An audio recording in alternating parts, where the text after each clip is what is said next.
how are you all? Hope you are all doing good. All are safe and healthy in your home, right?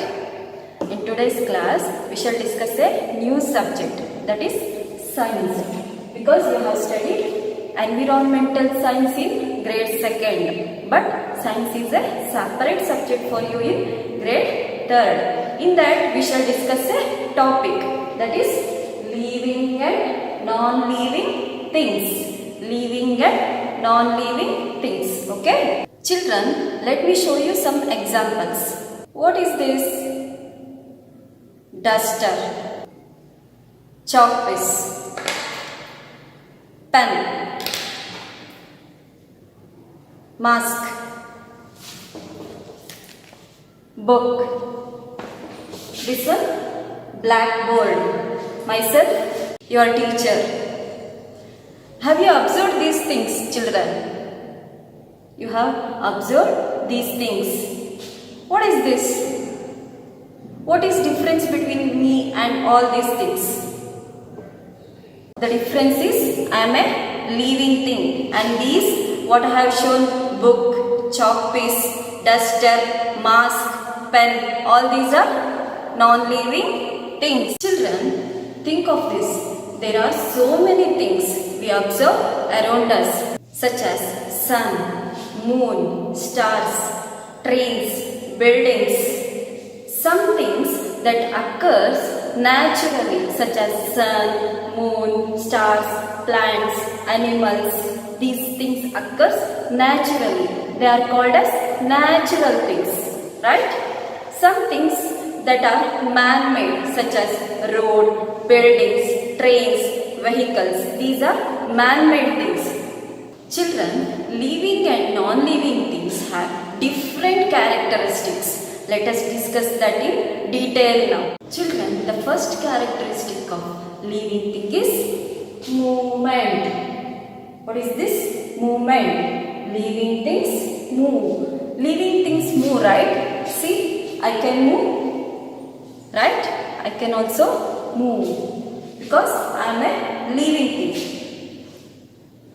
Does this duster move from one place to another place without my help? No, the duster cannot move from one place to another place. Have you seen anywhere chair is moving by itself? Or toy is moving by itself? No, you cannot see the toy is moving by itself. This ability of living thing, children, to move from one place to another place. The ability of living thing to move from one place to another place is called locomotion. This ability of living thing to move from one place to another, this ability is called locomotion.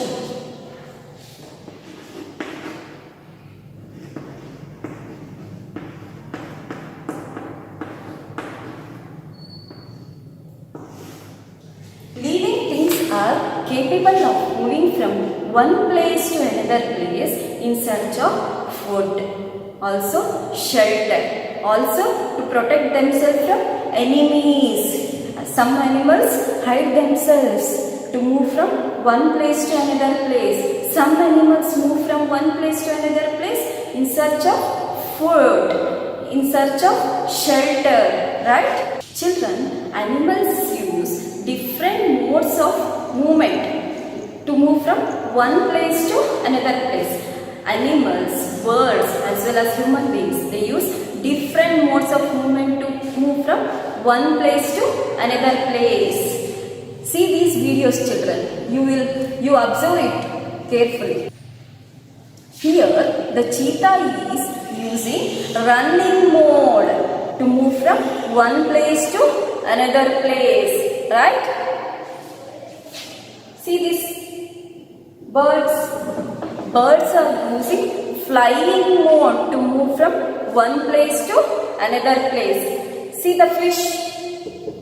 Which mode of movement the fish is using? The fish is using swimming mode of movement to move from one place to another place. And the dog is using running mode. The dog is using the running mode of movement to move from one place to another place.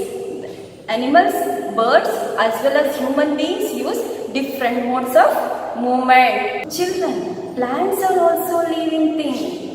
Do they move from one place to another place? No, plants do not move from one place to another place.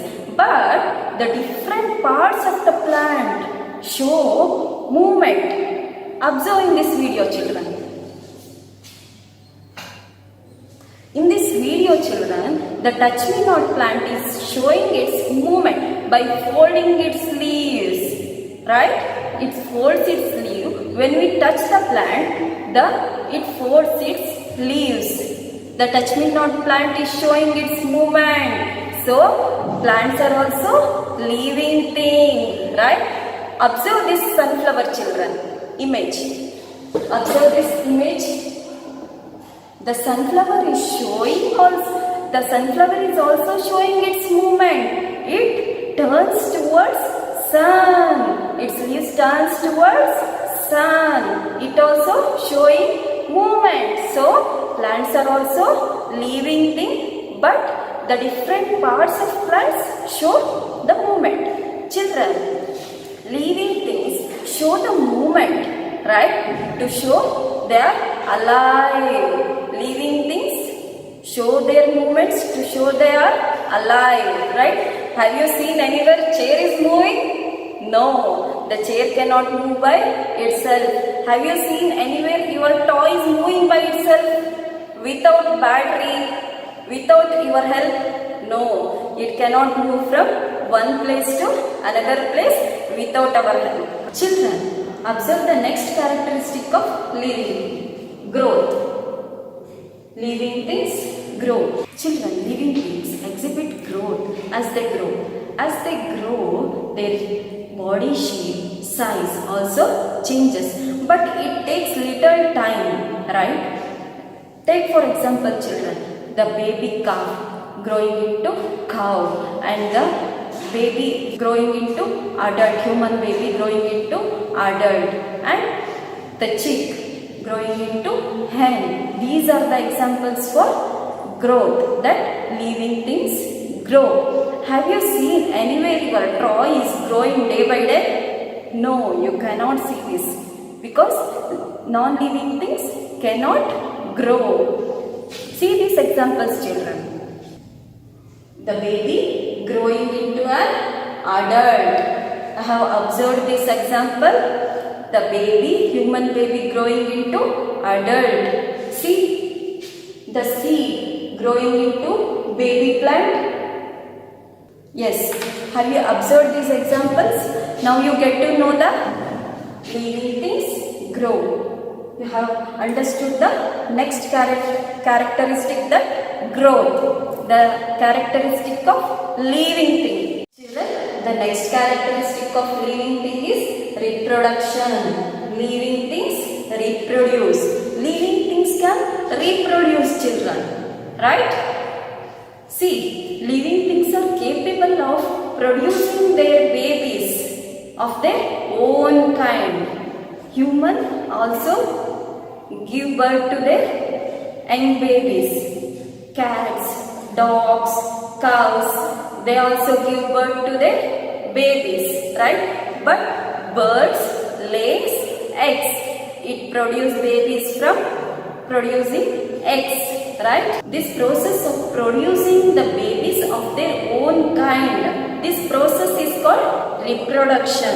The process of producing babies of their own kind is called reproduction. See, children, mostly the babies resemble their parents. The produced babies resemble their parents. Plants produce seeds and later they develop into new plants. Take for example, if you sow a mango seed in the soil, later it develop into mango plant, then mango tree. You will get mangoes from that tree, right? It resembles to its parent, that is mango seed only, right? Observe in these examples of the characteristic reproduction. Yes, you have observed that birds lays eggs and humans produce young babies, and cats, dogs, they also give birth to the young ones, right? In today's class we discussed the three characteristics of living things, that living things move, living things can grow, living things can reproduce. These three characteristics we have understood very well. In the next class we shall discuss next three characteristics of living things. Okay, I will give you one activity, children. Take some seeds, okay, any seeds you can take, and sow it in the soil using ground pots. Okay, you sow it in the soil. Take some ragi seeds, finger millet seeds, okay, you sow it in the soil, water it regularly. What the changes happens, you note it in the notebook. Okay, you should tell me what all the changes you observed in the next classes. Okay, in the next class we shall discuss next three characteristics. Take care, bye bye.